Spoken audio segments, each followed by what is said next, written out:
Okay, here's number 65 and 66. I think they're multiple choice on page 382. Okay, cereal and milk. So in the problem, the previous page, it describes, let's see, 110 calories for 1 ounce of cereal with a standard deviation of 10.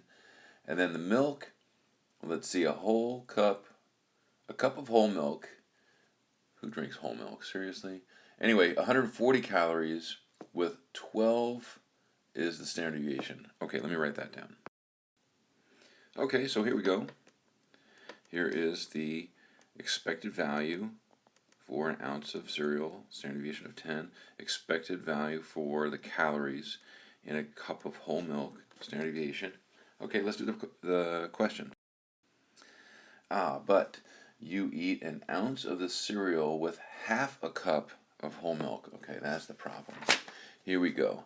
What is the mean of the total T, I guess, right? Okay. This doesn't seem so bad. So, the total for the mean, right, we're talking about these guys right here.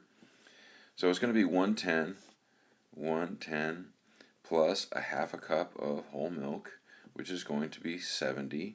Add them together, you get 180. Is that one of our choices?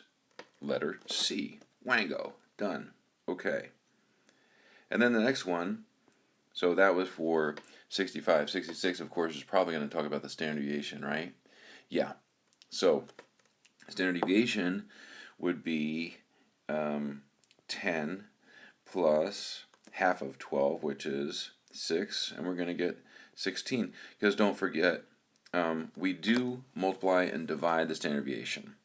We just don't add or subtract anything to that. Okay, so 16, is that one of our answers? Letter B. Yes, done. Ha! No, we're not done. That's not right. We can't just add the standard deviations. So what do? We have to take 10, square it, plus 6, and square it. And then we're going to take the square root. What is the answer to that? 11.66. Sneaky. They actually had this as an answer. Ha ha ha. No. Gotcha. Okay, let's do the next one. Actually, I'll make another video.